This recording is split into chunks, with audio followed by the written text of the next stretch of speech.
Kutanga nhasi kuenda kumberi mukaona munhu wese anosapota ZANU-PF batai murove mbama nekuti zvinhu zvacho zvavari kusapota ndizvo zviri kupedza hama neshamwari dzedu. Yamakateerera kudai so ndiyo nyaya version yacho patinokupai nyaya maupdates nezvinhu zvakasiyana siyana zvinenge zvichiitika munyika yekwedu. Nhasi regedzai timbobata bata nyaya iri kuvhundutsa vanhu ende panapa pataurwa nyaya dzakawanda, nyaya dzabatwa tichakunzwisai maaudio abva kune vanhu vakasiyana siyana vari kutaura pamusoro penyaya iyoyi. So zvakakosha kuti mutange nekungolaika chete kuitira kuti dzirambe dzichiuya nyaya idzi tiwanewo kuti murekomenderwe nyaya dzakawanda. This is heartbreaking moment is just before 34-year-old Zimbabwean musician Tatenda Pinjis died after an accident on his way to a show in Kadoma. He died in Zimbabwe's biggest hospital, Saleh Mugabe Hospital, formerly known as Harare Hospital Pagoma. I have spoken to a doctor who works there. There were no lights and the nurses had to use a cell phone torch. As you can see in the video, there were no painkillers, as you can hear him begging for pain ease. A local painkiller only meant for moderate pain. This is a man who had broken bones. He died in excruciating pain he suffered. The doctor told me that what he needed was a strong painkiller, but as I often report here, there was nothing available to give. The doctor said no patient should die like this from a road accident if they have managed to reach a central hospital alive, but in Zimbabwe you die because there is nothing in the public hospitals, absolutely nothing. Tatenda should not have died, but he died because of Mnangagwa's corrupt rule, which loots public funds meant for hospitals. I heard that one of the Zimbabwe's biggest musician, Alec Macheso, broke down and cried on stage and abandoned his show when he heard the news. But I have a question for my brother Macheso. What goes through your mind as a musician when you go to sing and praise for this regime? Tatenda is not the first musician to die like this. Gerima Panzura died the same way. Why do you promote a political system that is killing your own people? Ndo imwe nyaya tiri kutaura kuti vanhu vese vanosapota ZANU-PF batai mutorova. Hatitombodi kutombozvinzwa. Ukaona tisapota ZANU-PF wose kuZimbabwe munotijairira zvisingatomboite. Zvanyanya veduwe. Ana Macheso vacho vanongoenda vachinoimba veduwe. Nyaya iyi yarwadza, vanhu varwadziwa shuwa. Vanhu vambotanga vachiona kunge nyaya yemafanisi. Kwanga kusina magetsi, vanhu paishandiswa matochi chaiwo kuti vavheneke vakwanise kumuona. Iye washachichema chiti pain is nekuti munhu anga ari pakurwadziwa. Ende zviri kunzi nemadoctors in a normal country, zvinhu zviri normal. Ukasvikawo pachipatara chihombe hatitarisire kunzi munhu anofa mafira akadai so achinge atosvika, hakuna zvakadaro. But there were no painkillers and malights chaiwo, magetsi kwanga kusina, zvizhinji kwakutohwandisa. Ndo situation yatiri kusangana nayo. Ndiwo utongi huri kuitwa nava Mnangagwa kuZimbabwe, utongi huri kushungurudza vana veZimbabwe. Ipapo ndikuonawo vamwe vari kubuda vari kutry comment on this same issue.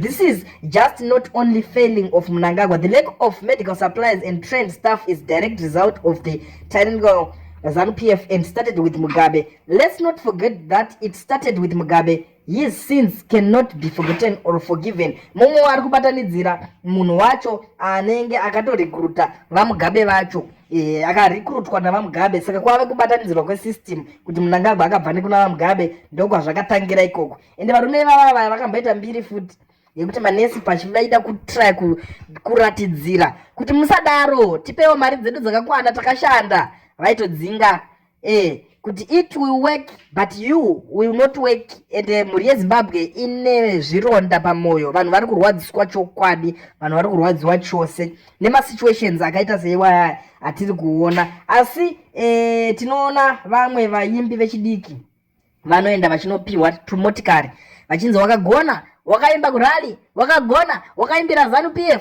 Asi same ZANU-PF iyo ndiyo iri kutadza kugadzira zvipatara kuti zvinhu zvinge zvichiita.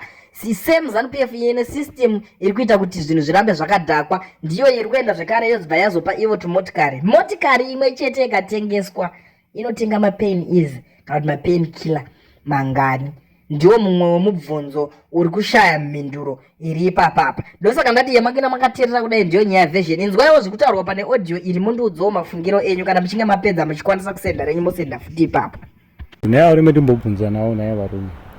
Dambudziko ramunangagara nesu chairo nderere kuti shuwa tibve munyika kubvira sadza kuya kuzoitiswa yatiri kuitiswa kune dzine kunyika dzatiri kunoko.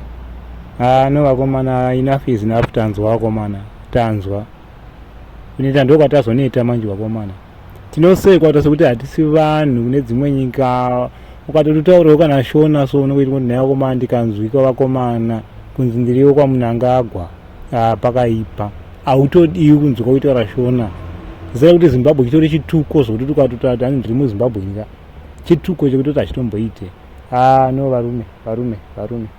Ukaimagina kuti like now makore ekuberekwa tine makore akutosvika kuma 47 years atinobva takasanda muZimbabwe kana atombozivi payslip yemuZimbabwe kana hatina kana payslip yekuZimbabwe yandakamboita ini.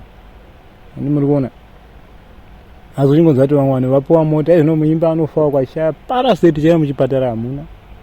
Asi muchienda mhino pavanhu naye vakomana zvirimo ko inyika ine vanhu varinomahwe iri mushe kuti inyika ine vanhu varinomahwe kuti munyika hamuna parasiti.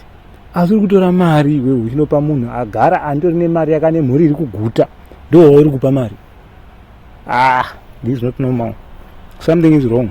Kuudzana chokwadi pachena something is wrong. Ndozvara kuti vatungamiriri vatinavo ka hatina vanhu vandotungamirira kuti achokwadi hatina vanhu vandotungamirira.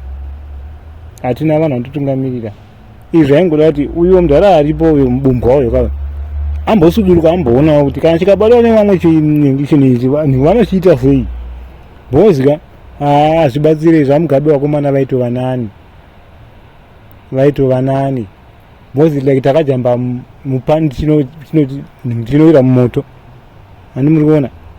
No vakomana toda kuudzana chokwadi vakomana. Tikangosekerera zvinhu zvisina basa ka.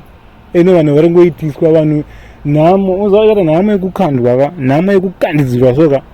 Munhu akandira nhamo kana adazokuitisa manje kana kuitisa zvokuti wega unazona kuti undasi kuti haufunge. Ndaisemzika naitopuruza kupuruza tumari tokupuhwa so vakomana. Kwave kushandawo yekuti ugadzirire vana nhaka. Unopuruza tumari tokupuhwa. Tekuti wakadya kamari kaya usati kana watombodi unenge watanga kuteererwa. Muchaona zvenyu vese vari kupuhwa tumari ava. It's a strategy yeZANU-PF. Ichasvika payback time ndozvavanoita. Itirana ikoko haisati ite nonsense dzisina basa. Ichatongoda ngoti mudumbu wayo ariwo pasi. Ndochokwadi chete bhozi tadhiniwa manje kuti achokwadi. Muntu unoshanda munyika yaunoita imagine kuti vanhu vari muno muSouth Africa muno vangani vari contributor munyika inoyi. Vanhu muri kuona dai tachishanda mashando anoita hatiri kumusha kwedu awa dai nyika yedu iri papi iri papi. Bhozi 1 kuno kuchatodirwa kunyanya ichip labor. Vanhu muri kuona neimwe hondo yatiinayo kuti kuno tinorwa hondo kumusha kwacho hakugarike. Kuno vanhu ava vasirwo mumaSouth Africans kuti udza kuti dzokerai kumusha kwenyu mogadzisa nyika yenyu. Bhozi vanotozvona kuti timi rakatodhakwa brain manje. Unokuenda kwanoigadzirisa kwacho pakuti ivo vacho vari mupawa vacho nacho vanogona kwangoti ati varume zvinenge zvisiri kuita izvi mangwana unomuka usipo wakanyangarika. Ani muri kuona saka chiruzi torarama sei muchipatara muna mushonga timu chaiyo yenyika haina pekutambira bhora apa vanongorisana ndendichipo unongori papi zvinhu zvakadai so. Naimi mudharaimo hamuonese kuti ambofamba amboindira vanhu ambofamba kana kumaruwa kwachinoona vanhu vepasi pasi mararamiro avanoita. Munhu haazive chingwa munhu anorarama nechimodho but kudhara mabheka raisvika kumarizevha uko. Munhu haazive chingwa munhu muZimbabwe kwavari kumaruwa kwavatozvizive nhamo yakatekeshera zvokuti hazvimboite. Ani muri kuona no varume izvo hazviite izvo varume izvo zvingangoita hazviite varume. Tongoda chokwadi taneta kuti achokwadi. Apo unenge washanda kuno kwati wasvikawo pabhodha apo watorerwa tunhu twacho futi unozona kuti ini apa kwandiri kuenda hapana. No vakomana kana nyika yekuita yevanhu vashoma chete ndovanoguta. No guys hapana kwatiri kuenda nevanhu avo kuti achokwadi ava kana zvikatengena ndai zvainzi ani makaona tikadzoka paya pakamboya unity government inclusive yaya ndo zvatoda kuti nyika iite maitiro anenge aya kuti vanhu vararame munyika muchigutiwa vanhu vakachinja so vanhu muzimbabwe ndakashambidzika ndamboenda kuzimbabwe rimugore so kuti uchiona vanhu vachitohwinya kumeso kupenyerera kumeso after kusakara kwavanga vaita nevanhu ava pavangoyawo vanhu vane dzinodhonza vana chamisa avo vanhu nguva diki diki vanga vakufara ndakatangira yanga playa big role vanhu vakafara nguva diki diki kwete nezvatinazvo hatina kwatinosvika nazvo zvinhu zvakadai zvimanisvo vanhu vamakoronyera havandozvati kutambura kwedu isusu kana ndokusumuka kwavo nani muri kuona uchingonzi masanction api vana vavo vachingohwinya kudaro so iye chivhaya mamiliyoni acho anomatorepi pane munhu akagona kugadzira muzimbabwe 100 miliyoni nei vakomana yaanogadzira kunzi munhu ane mamiliyoni anenge aigadzira neivhen emiliyoni chacho yemuzimbabwe inorema kuigadzira but vanhu vanongoitora simple ngonzi uye ane mamiliyoni uye akazodai vanongori vanhu vashoma so certain group yevanhu vashoma but zvizhinji dzitambura kudai so tati tiri kunosunzawo tauyawo katasvikawo pabhodha apo makutitorera futi varume inzwai tsitsi varimo kuti nyama munhu hauite muri kuuraya vanhu vari vapenyu